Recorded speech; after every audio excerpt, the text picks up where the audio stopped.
so I'm Chris Bovin, Jacksonville Public Library. Welcome to the February meeting. This is like our fifth or sixth, I think, sixth maybe, meeting of the Library Marketing Book Club. Awesome to have you all here and see some new faces and some familiar faces. It's very good. Thanks for showing up. There were plenty of reminders, so if you missed it, if you're not here, you certainly didn't miss any reminders. But thank you all, and please always feel free to give me feedback about the amount of those on weeks like this. Of course, it's going to be a lot hotter and heavier, but yeah. So let's go and do what we usually do since we're still a nice small group. Let's go through and everybody just introduce yourself, say your name, the library you're from, and what you do there. So let's start with Evelyn. Hi, Evelyn Shapiro. I work at Champaign Public Library. We're in Central Illinois, and I'm the promotions manager. I do design and marketing. Okay. Hey, Evelyn. Brianne. I'm Brianne Meyer. I'm at the North Dakota State Library as the marketing specialist. Okay, good to see you. Rachel. There we go. I'm Rachel Karras. I am the events and external relations assistant at the Leatherby Libraries at Chapman University in Orange County, California. Okay, nice to see you. Kate. I'm Kate Lewis, and I'm the Marketing and Communications Manager at Hutchinson Public Library in Hutchinson, Kansas. Okay. Maria. I'm Maria Ferkley. I'm the Community Relations Coordinator for the Andover Public Library in Andover, Ohio. And again, Tuesdays are my backup circulation days. So hi, I might pop in and out and the phone's going to ring. That's all right. Good to have you here. Erin. Hi, my name is Erin Clark. Elke is my maiden name. Okay. Change it on this. Congratulations on your marriage. Thanks. It was like 2 years ago, but makes it even more embarrassing. I do outreach, marketing, children's, all that fun stuff. And yeah, excited to be here. I didn't read the book, and I also have to leave halfway through. That's no problem. But yeah, excited to be here for my first time. Glad to have you here. Which library system, Erin? Oh yeah, Eaton Rapids Area District Library. It's a real small library in Michigan. Okay, no, great to have you here. Angela. Hi, I'm Angela Hirsch, and I am Senior Engagement Consultant for Novelist and work with libraries on their marketing. And I used to work at the Public Library of Cincinnati and Hamilton County. Good to see you. Stacy. Hi, Stacy Ossoff. I actually work at 2 libraries right now. I am a reference and instruction librarian, a level 2 at Alvin Sherman Library at Nova Southeastern University in South Florida. We're joint use, so we're both a public and an academic library.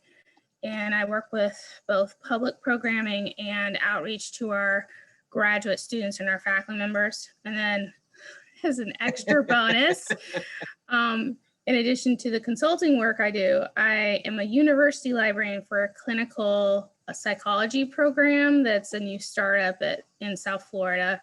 They have certificate programs and PhD, but they're not really necessarily interested in these types of books, but I work with them on organizing resources and like really being like, they have 2 years to get through their doctoral program. Okay. So they need to be highly, highly organized. Nice. Oh, that's pretty cool. Good. Well, thanks. Good to see you. And Christina. The unseen.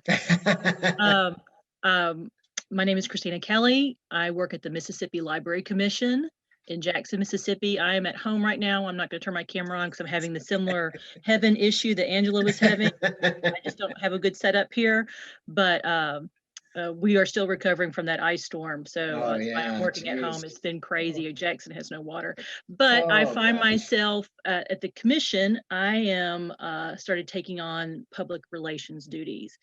And so this is why I'm here. It's my first time. I also have not read the book, but I appreciate Okay. all those notifications because I lose track of time and stuff. So thank you so much. Yeah, I do too. So they were just as helpful for me. So it was very good. And we have somebody who just jumped on with us, Carrie Fisher, and she's gone. Okay, well, some people have jumped on and jumped off. It's fine. Doesn't hurt my feelings. So yeah, and it's absolutely fine if you come and haven't read the book. That's perfectly okay. People have done that before. It's sometimes a nice way to come and then, you know, see if the book is right for you or learn some things about it. And sometimes also I know that people have a hard time getting the book, and I've gotten some feedback about that. So it's going to always, I think, be tricky for everybody to certainly get the book from a library. It would be great if we could get those turned around. But yeah, so, and if you are able to stay till the end, we'll do a little random chance thing, and somebody will get a free copy of the book for next month. So we'll do that at the end. But thanks again, everybody, for joining us. This has been great. I did actually try to get Dr. Gawande to come and join us. He unfortunately didn't respond, but he's doing a lot of work right now, I see, on the pandemic, being a surgeon and certainly with experience in a lot of areas that are taking that. So I see that he's doing a lot of cool stuff. And if you follow his Twitter, you'll see he's got a lot of neat stuff going on with the vaccines and some other really cool stuff. So yeah, we'll keep trying to get authors whenever we can. We've been real lucky. We've had some pretty amazing authors so far. So let's talk about the book. So just right off, just start with, anybody have some impressions or thoughts, or what y'all think of this book?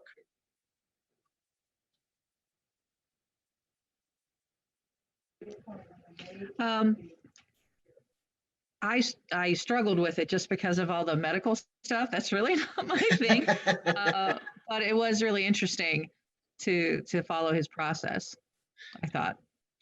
Yeah, it was so far probably the grossest and most graphic book we've had, between the medical and the air disasters.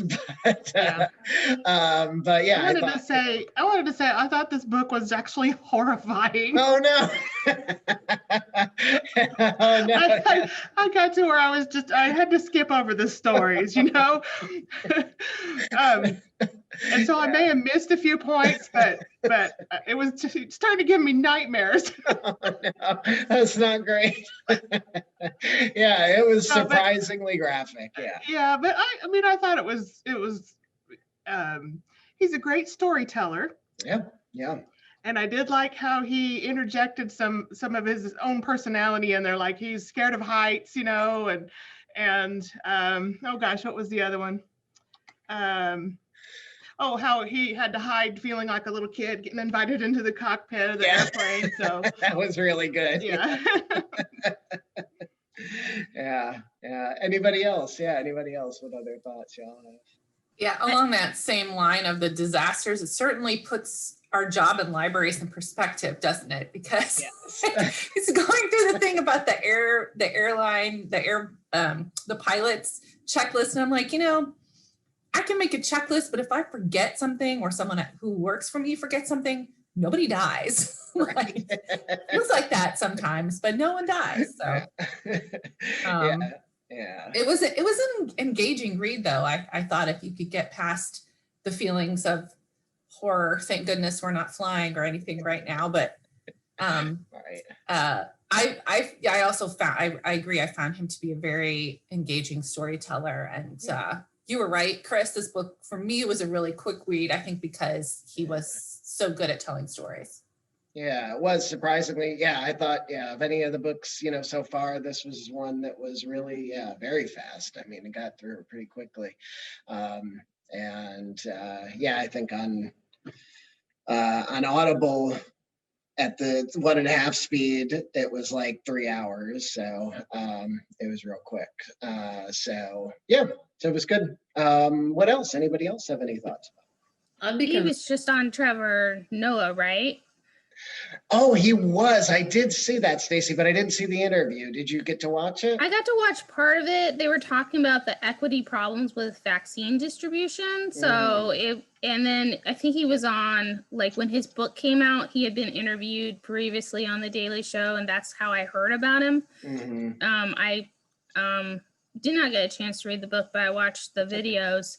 Yeah. And the checklists kind of remind me of, like, some of the systemic kind of planning I have to do when I'm teaching software, like how to install things. We also have a lot of things where we have to do a lot of event programming where you miss one little thing in your checklist, and then your supervisor gets on, wow, you forgot about this in your list. And I was like, yes, you know, it's not like you kind of need group think for, like, unless you're a diagnostician, you know, kind of like, what's that show? House. Yeah. Unless you're House, you're not necessarily thinking all those things. Yeah. I try to see the whole picture and also the internal mechanisms of almost every situation I go into. So, and I'll do very detailed lists, and people are like, I have no idea what you're talking about. I was like, it's just a list. It's like, you don't have to go through the entire thing. But that's what I was kind of like thinking about, on like the fact that somebody has a mind for that has able to see all the complexity and be able to lay it out very objectively. Yeah. Yeah, I definitely think that was a really interesting point about event programming. Anybody certainly that needs to do event programming, yeah, Rachel, I know that's something you do, there are little things that can make a difference. And now, you know, some of the libraries, many of the libraries, I think, being in the new world of online events, there are some nuances that are easy to miss and easy to forget. But yeah, and the systemic planning is something that, when you're talking about software, was also in there about adoption of the process. So people adopting, and with, you know, software and with processes and with products and services that we do, it can be tricky sometimes to get people to adopt those new processes. So yeah, that was interesting. Yeah. What else? I'm kind of a big fan of his. I yeah. read this first. I read Being Mortal first, which is an amazing book about end of life, and highly recommend it. It's really different than this one. So I read that one first, and then I was sort of like, I want to read everything by him, and I read this one. But I'll tell you, after reading this, whenever I go in for a procedure, I'm like, it's the right leg. Like, you're like telling people what leg, or marking, like that whole thing. Like, I used to think that was so silly, but when you hear this, you're like, yeah, better make sure they've got the right side of your body when they're going to start doing something.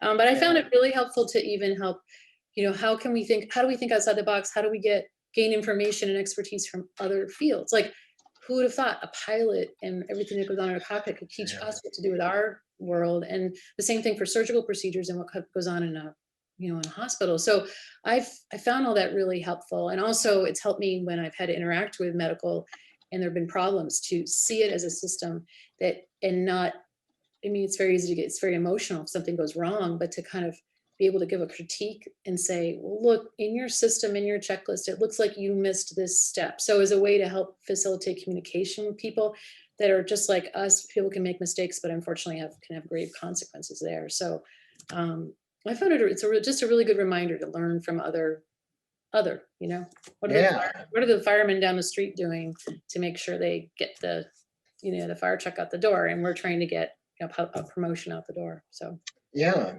that's great, Evelyn. Yeah, and I'd heard about Being Mortal. I haven't read it, but I'd heard about Being Mortal and it being like a really powerful, really good book. He's a very, very smart person with some really interesting experience, and obviously stuff he shared in this book.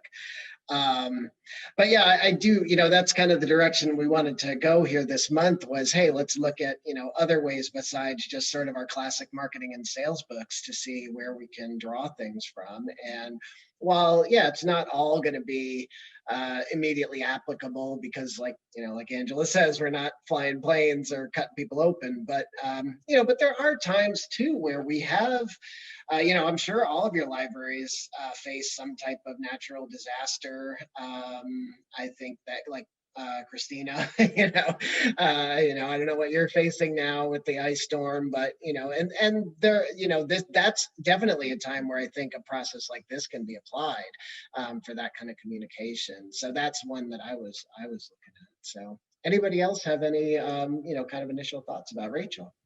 Yeah, I mean, you already mentioned, Chris, I do events as part of my technically part of my job description. It's 60% of what I do, and so the checklist aspect of that, it spoke way more to the events portion of my job than the marketing. I use Trello. I use an actual checklist for every single event I do. And one thing that I do, which reminded me of sort of one of his main points, is right before any event is going to happen, and of course this is back in the normal times, in the before times, I'd send an email out to everybody who's involved, a few, like 2-ish days out. So facilities, catering, the speaker, anybody who's presenting in any way, just going through a basic rundown of this is what the event is going to start, this is where it's going to be, this is what we've already prepped. So I really liked that about it being the communication and checking in with everybody before you start, and here's the plan, and here's who's doing what. Just that seemed to me the most applicable to anything, really, any career, any task in any job, of let's all, especially in things like airlines or operating rooms where you get teams coming together who have never worked together before. Yeah. But I think that happens to me sometimes in my own work, where it'll be, oh, this is someone brand new who works in facilities I've never worked with before, or we're partnering with the physics department for this event and we've never partnered with them before, so I don't know this staff member. So that aspect of everybody gets together at the beginning and says who they are and what they're doing, that seemed like the most helpful thing for me. Yeah. So- I thought that was cool. Oh yeah, the question. Yeah, so just listening to everyone talk about this book, that what it reminds me of is that how many departments, and I know public relations would do this too, is that you have on file your checklists of what if this happens, and so it seems a little weird from maybe to create this, what if this happens, what are you going to do? But down the road, you might pull this card out that says, okay, you have no water in Jackson, Mississippi. How are we going to accomplish these goals and get, our books out, our shipments or anything really, what are the steps we need to take? So it feels like a certain level of preparedness, simply that he's reminding us of in this. So. Yeah, it's a great point, Christina. Yeah. I wanted to talk along those lines as well, because of course the constant state of emergency that he was in made me think more of our internal communications and what do we do in emergencies. And one thing our library does, which I think is really cool, this was started before I was here, is we have a flip chart, a flip list, if you will, a checklist that has just like maybe five things you want to remember to do in case of a fire. And so, or if we have a tornado, you've got a little different list, right? Or if we have pipes burst, or if we have an internal threat, or if we have an external threat. So it's like, how do we get all of that information and all the different expertise you need in these situations very quickly? And so I think that's a really neat way our library uses a checklist. Yeah, that's cool, Kate. Yeah, it'd be neat to see that. I'll be glad to share. Yeah, definitely. Stacy, did you have something? Oh yeah, I just was thinking about all the times being at the same library for 17 years and coming in as a new librarian, we were actually traveling quite a lot. And we were going to different sites, and different sites had different preferences. And I was like, where is all this stuff written down? And like, well, we don't need to write it down. If you have any questions, you can just ask us. And coming from that time point, we're still kind of in a documentation quagmire with certain things. I mean, I remember when our library flooded, and it flooded when they didn't have a checklist for what things you probably shouldn't do during an event with a new building, because they forgot to double check how the sprinkler system was working in the system. They had never closed a partition in an event room ever since the library had been built. And the very first time that the person asked for the partition to be closed, they're like, no, I don't think we need to do that. And she's like, no, I want it. They closed the partition, they cut off a sprinkler, burst a pipe, the library flooded, and they didn't let us know that all the floors that's where they had embedded the electrical grid. So that it wasn't just the water coming down through the building. It was like, if you walked on the floor, there was a chance that you would electrocute your employees. Oh my God. You know, it was like all the stuff that wasn't known. And there's still a lot of that goes on. I see when I ask for documentation, they spend a lot more time like writing out complete narratives with who made the change and the date that the change was made. And I was like, can you put that information over here and just make a list, like a simple 1, 2, 3, 4, 5. Yes, I know that you guys need to document like who made the rule and who changed it, but we're not going to read through the entire page just to figure out something during an emergency. Yeah. There's still a lot of struggling with that. And it's interesting how, you know, I find myself wanting to know how to persuade people to document and to do it simply, you know, for the benefit of everyone. Because there's all these circumstances that keep popping up, and it's, you know, we need Lean Six really in the organization to kind of like break down some of these barriers. And they just let us know that they're going to be doing focus groups, going to break us up into a whole bunch of focus groups, and then give us scenarios and ask us how we would have responded to the situation. This is how they're going to do their next kind of phase of systematic planning. And I was just like, does the book tell you anything about like persuading, or is it more scenario based? Just because I didn't get a chance to read it. Yeah, no, it's okay. Yeah. So there are some things about how to get people to use it in and out that I recall. There's one passage where they do talk about like rolling out the checklists to, you know, all the different places, and they talk about how some of them were accepting and some of them weren't, and there may be some things in there that might be helpful to know. One thing that they did say, one of the things that I like clipped out was, I have it written down here.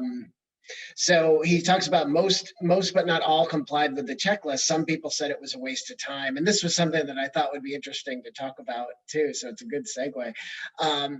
And he said a lot of the hospitals wanted to call the resistors, the curmudgeons, out on the carpet and force them.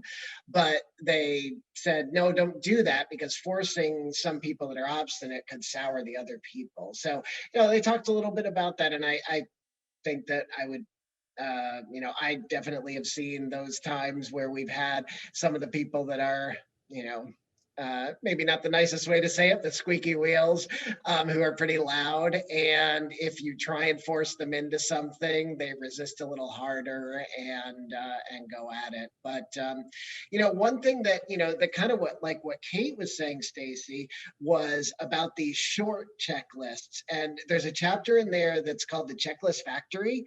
And it's about like really where they created the checklists for aviation. And when he talks about it, he talks about how it's not just like one checklist or something, but it's like books and books and books of checklists. They're all real short, but they're all for very specific situations. So it sounds like that idea could really help you, like it's helped Kate's system. Yeah, and I was thinking of what you were saying, Stacy, and that really, I would be happy to share our emergency checklist. And one thing in the book that I also was impressed upon me was practicing the checklist and learning your mistakes that way and improving on the checklist. And so that may be a way to satisfy the focus group mindset. Like, okay, these are ideas on, you've collected these ideas from others on how you can address this emergency situation. And so let's do some role playing and see how it goes. And you learn a lot we've learned a lot by doing some emergency drills. Yeah, it's a good idea. Yeah, when I joined the Library Commission, I took a deep dive into all the files just to try to learn about it, because I've never been a part of a library before.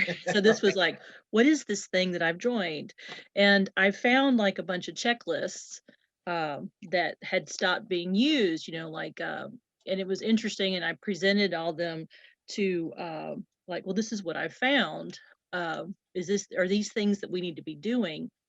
And I, to the point of, how do you get people involved in that, because they didn't want to go back to these checklists. Like, and one turned out to be the first aid kit. And so I kept following up on this, and my supervisor was following up on it too. And it just never like, well, Band-Aids, Tylenol, we don't, and all of a sudden, a few months ago, when we all returned to work, we needed the first aid kits, and they were all out of date. It was all, or had not been checked, and had refused to be involved in that. And all of a sudden there's nothing in there. People had been using them. And I'm like, so how did he discuss any more details about how to get people involved to, besides the role playing and some others, what else can be done to people to buy into this? Yeah, I mean, practicing was a big thing. The data that they found was definitely pretty compelling about, how the checklists were successful in those environments. And so there's some things in there I think that you could probably take from that would say, that this has been successful in catching a lot of things. And certainly the stories, if you can stomach the stories, especially near the end of the book, that talk about things that they missed from being on the checklist. And I think it would be fairly easy, because those are so powerful, it would be fairly easy to make an analog to, some type of process.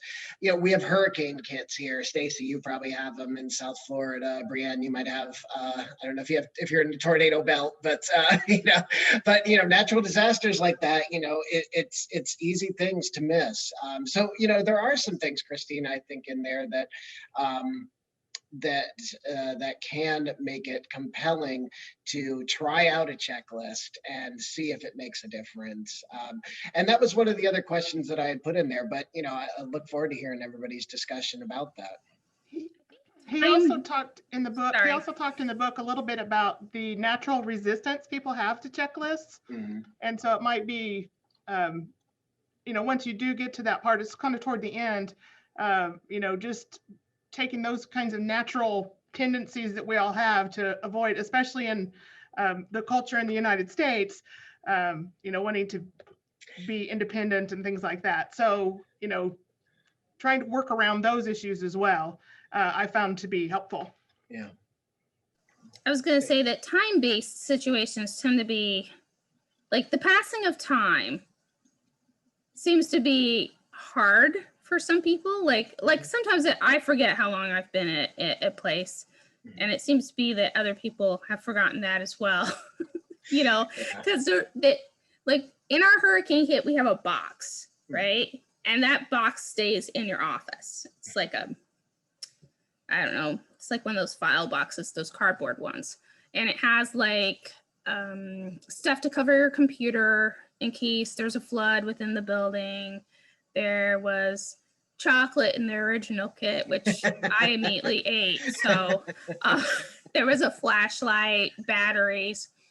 At some point, halfway through my time at Nova, they moved me to a different office, and they moved me during the Christmas break. So facilities wasn't there to really assist me.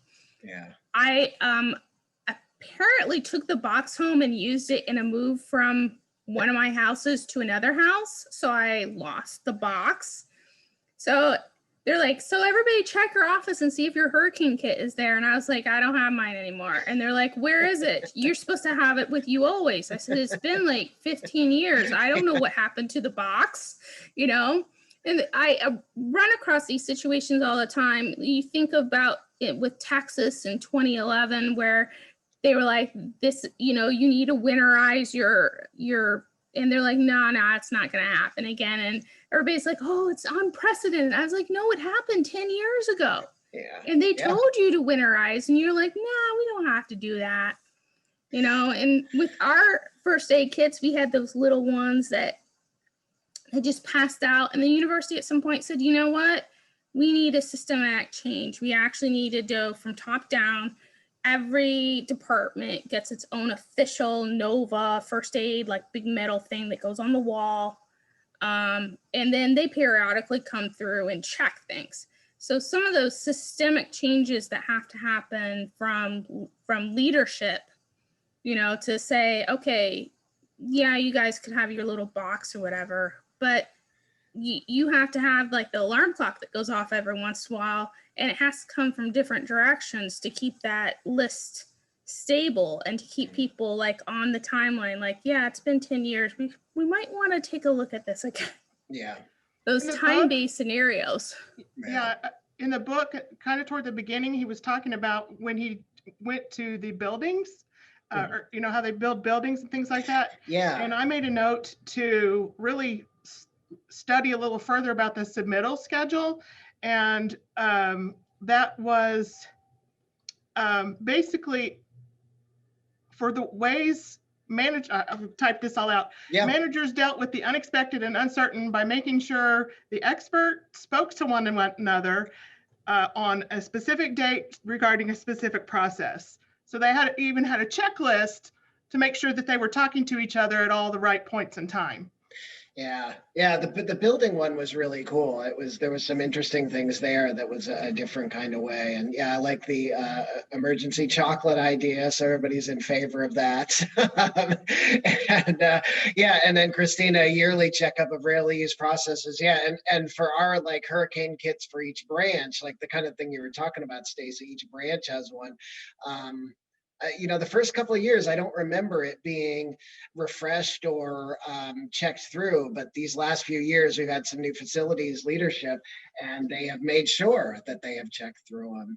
So what are some processes that, you know, that are kind of like essential, either library marketing or just library processes that you're all involved with? And we've already talked about some for sure, but that, what kind of mistakes do you see a checklist helping you avoid? These are some discussion questions from Facebook, but what kind of marketing mistakes or other mistakes do you see, you know, something like this checklist helping you avoid? Stacey? We're working on a checklist for the different types of programming that are happening across the academic to the public library services division. And a lot of the stuff that's coming out of the RILS department, the reference and instruction, they're not taking in mind the public library services. And I've had the pleasure of working with public library services on the weekends when I have to do my in-office duties. And I talk to them. I'm like, well, how do you do your programs? How do you think about them? You're working with kids. And so one of the things I try to do is make sure that when we're having these conversations to reach out to public library services, so we're not making a checklist that's just this department, because people are not aware of how Zoom is being approached and how like the registration, we have the Spring Share system. So Okay, how yeah. the LibCal works with Zoom, how the if the integrations are not working. So like us, we'll just put a link out there and put it up on LibCal. They can't do that with public library services because then you have a link where you might have the potential of Zoom bombing. So their checklist actually deviates halfway through the list and says, you know, do not put the Zoom link in the LibCal, put a message saying when you register using this link, you'll get an email giving you the instructions. Yeah. And so there's actually now, they try to write it out as all one list and it's very confusing. It really should be, it should be like, this is the first half of the process. And then these are the 3 or 4 different approaches to doing registration. Mm-hmm. So I think that conversation between the teams has been really beneficial because then I noticed my colleagues were like, oh, I didn't know there were other ways of doing registration. I said, yeah, you got to work around the population. Yeah. You know, you can't just say, oh, well, this is the one way you do Zoom. Right. Yeah, so I think that's been really helpful. I'm not sure the higher ups necessarily see it as like 3 lists. They want one single list that encompasses everything. And I was like, if you do it that way, it's going to be like this 10-page Word document where you're going to have to like choose a chapter in a different book, you know, like read your own story kind of thing. Right. Yeah. So that's been one of the projects that it's been interesting to me that kind of got my juices flowing, so to say, in my brain. Oh, it's good. So I think that, again, I'd go back to saying that the Checklist Factory chapter is going to be a really good one for you to spend some time on, because it does talk about like, well, here's our basic checklist. And then here are all these scenario checklists, because like you said, if you build them all into one, you're not going to, and I know this happens a lot with, you know, a lot of business and libraries, but you're not going to catch all the scenarios. So don't try to catch all the scenarios in one thing. Get the basics down, and then if this happens, here's another checklist, here's another checklist. And it's just as easy to grab those when that situation happens than it would be to kind of slog through a long process and have to skip over stuff. So, yeah. I took this excerpt from the book. It says, bad checklists are vague and imprecise. They try to spell out every step and turn people's brains off. Good checklists are precise. They provide reminders of only the most critical and important steps. They are, above all, practical. that was a really great part. I think that may have even been the part 2 where, or I know it was related to where they talked about like when they were testing the checklist and when they had more experience and done that, where they talked about, do we need to actually check something or not? Well, you know, and they said, well, no, this isn't for record keeping. This is for making sure we did everything, which I thought was interesting, that you don't always have to keep a physical checklist for everything you do if you're doing it, you know, like kind of like Rachel, you were talking about, you know, as you're going through these processes, when you're going through a program, just making sure that you're doing everything and not necessarily, you know, recording it all the time. So, I definitely aspire to have more checklists. And one of the things I'm thinking about is this past year has all been about service model changes, right? Pivoting from this version to this version. And so, you know, it would have been helpful maybe to have been able to predict some of these things, but we've had to invent it as we go, like all of us are doing. But I think about specifically, we had an event in the fall that was scheduled for Zoom, and then it went live instead. So, you know, the model of service or the model of extending that content to the public and describing what was happening shifted midway. And so I would do that. I would have an idea next time of how to do that maybe more smoothly, you know, move from one version of messaging about something to a different. And I think our service model changes is just, you know, do you make a separate page? Do you always update that one page? Do you keep that on your your main website homepage, or, you know, anyway, it's all still, I don't have an answer. Yeah, it was interesting. And yeah, we have one where, you know, one process where when a library has to close for some reason. So whether it's, you know, pipe burst. For us, for us in Florida, it's usually air conditioning failed, and you know, or sometimes there's construction or something. And there is a very specific set of communications that we like to get out. So, you know, looking at it in this way of a checklist has really helped. The other thing that that I have had some experience with, we moved from branch.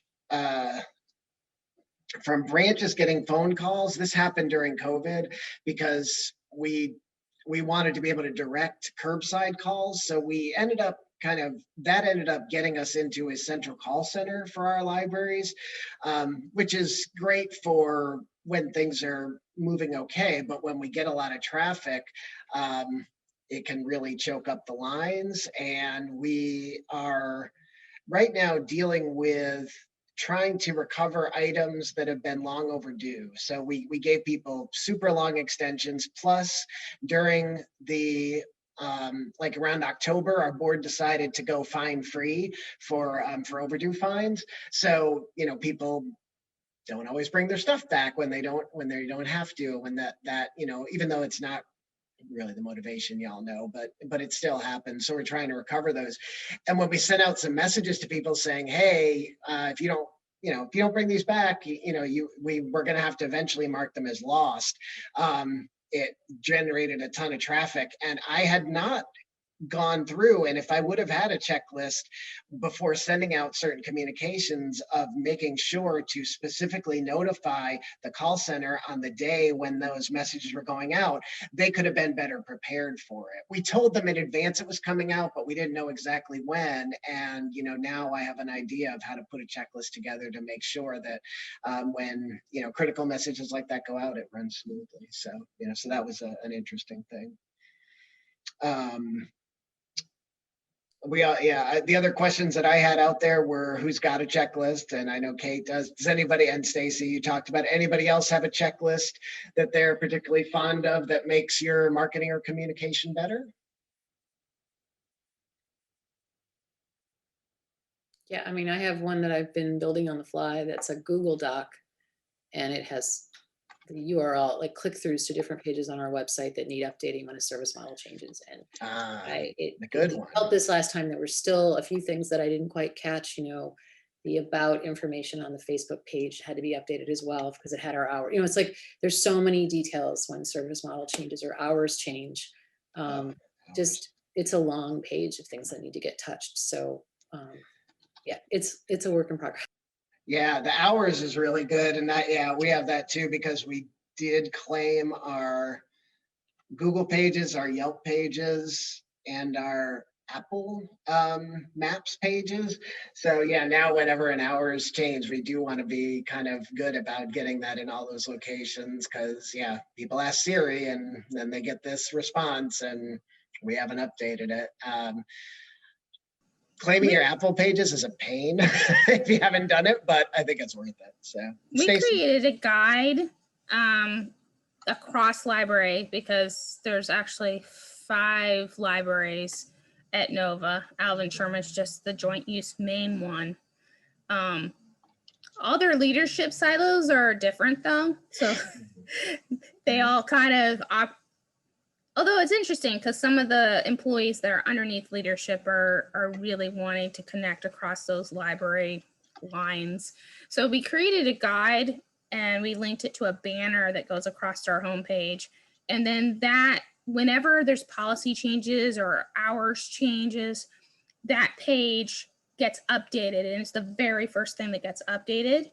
And it's the thing that we've been marketing the most. And whenever I'm on the calls with patrons, I'm like, look, we're open again, but if something changes, like a South Florida COVID rates goes through the roof, I mean, we're already very high, but if anything changes, then just go to that guide, and that guide will have the most current information. And then we're linking out to those other libraries' guides where they've posted for their hours, because Nova's open to the public. When we first opened, we weren't though. So first it was all buildings were only open for employees and faculty. And then it was like, then we're open for students. So then we opened for the public. So it's that layered approach. that guide now has like specific, you know, boxes that if we need to hide a box real quick, we can. If we need to change something, we can. So that's been great.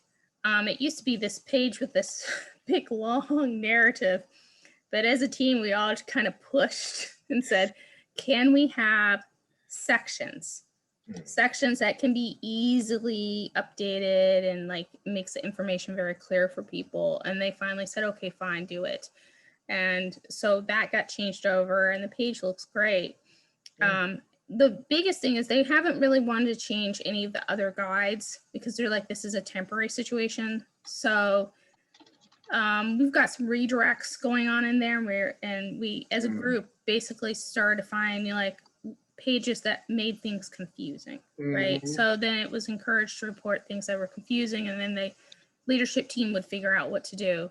So it's not necessarily a checklist, but it's kind of a way of thinking about it, you know, to kind of, you know, have a central place for something that can continuously be updated. Yeah, it's interesting. Yeah, definitely ways to, and if you can keep true to that, it's easier to avoid mistakes and keep the communications very consistent. So yeah, so that's good. The other thing that that I was just asking, and again, we probably maybe talked about this, was what is, you know, if there was one thing that stood out to you most from the book and how you're going to apply that to your work or your life, what might that be?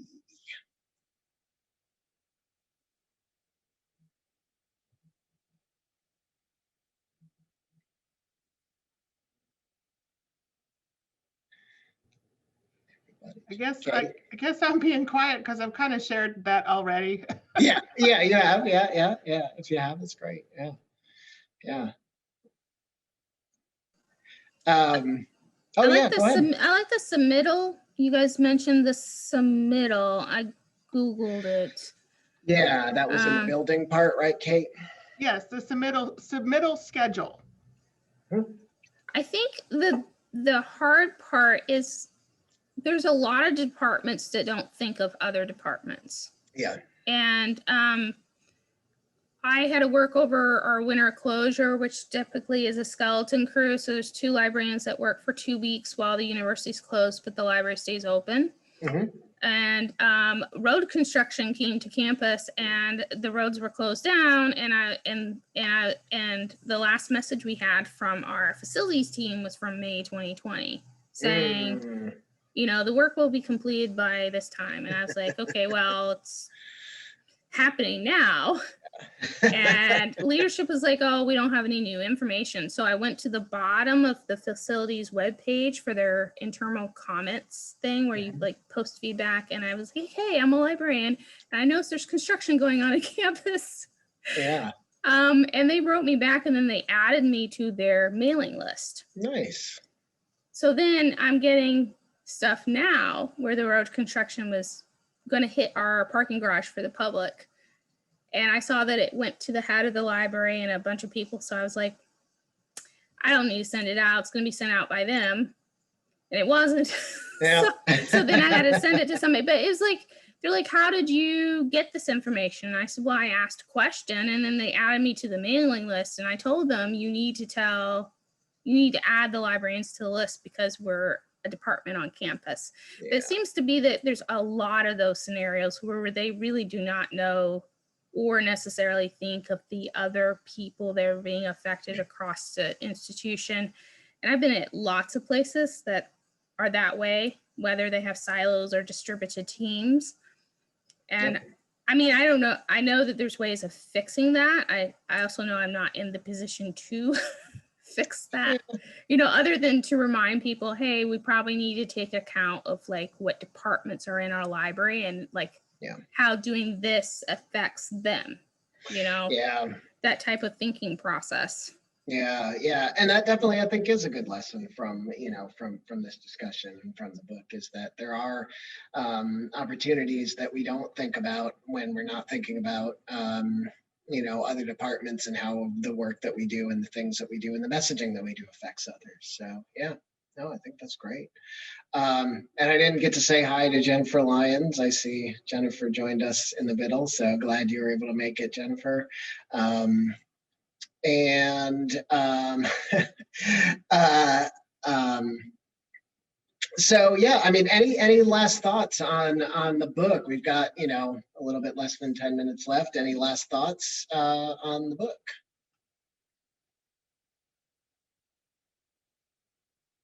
And if not, you know, we talk about some other things. Angela, did you have something?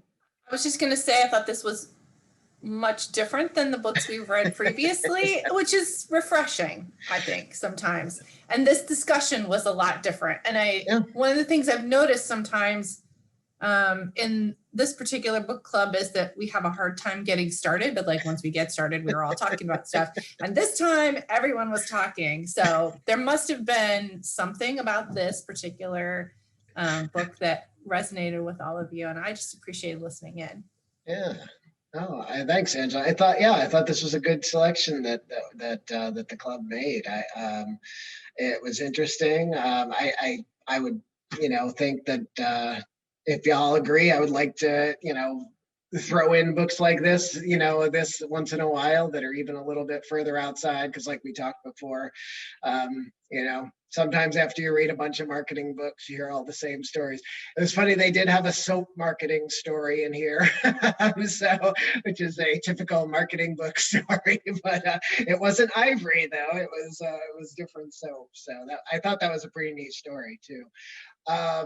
But yeah, so we'll look and see, you know, does anybody have any suggestions of books that they think might be good for, you know, for this month or future months? Anybody have any thoughts? I do have one for you. I cannot remember it, but I just went through Cephalin's professional development series. They're actually Southeastern Florida libraries worked with consortiums in other libraries. So I think they're working with Minnesota this week.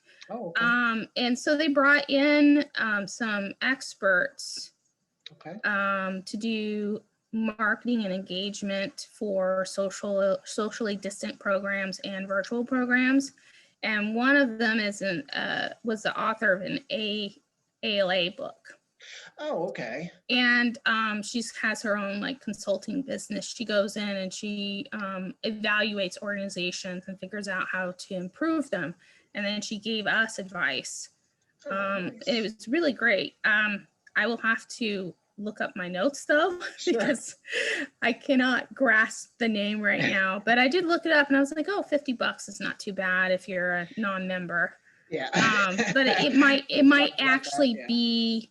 It might actually be in other collections. It might actually be in e-version out there as well. Yeah, but it was interesting.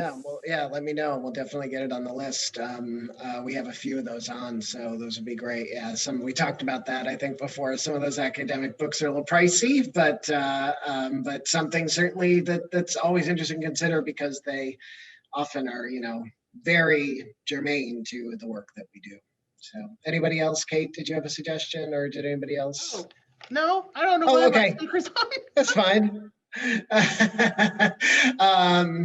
So yeah, so we'll take a look and see what other kind of books we do.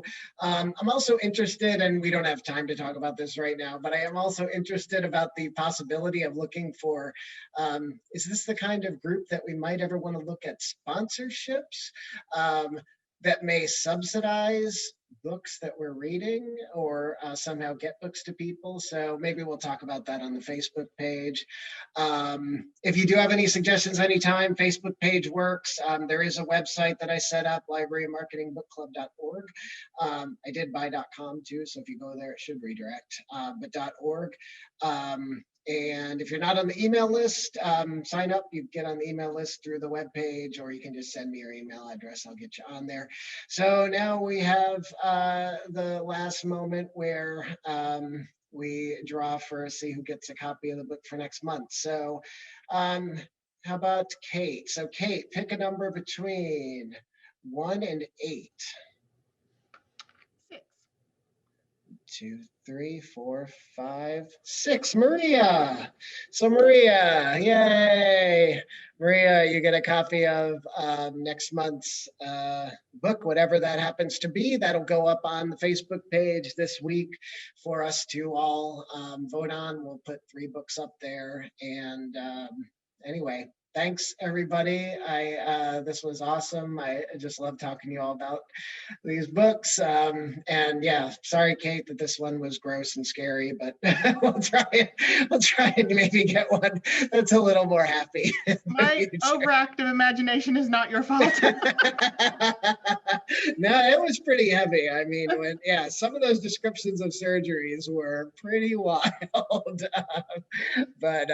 But yeah, and thanks so much, everybody. And I will get and if you're on the email list, you'll get a copy of the recording. So, and others that weren't there can get a copy of it that way. And if you ever have any other suggestions or questions, let me know. Thanks so much, everyone, and hope you all have a great week and a great month. Talk to y'all soon.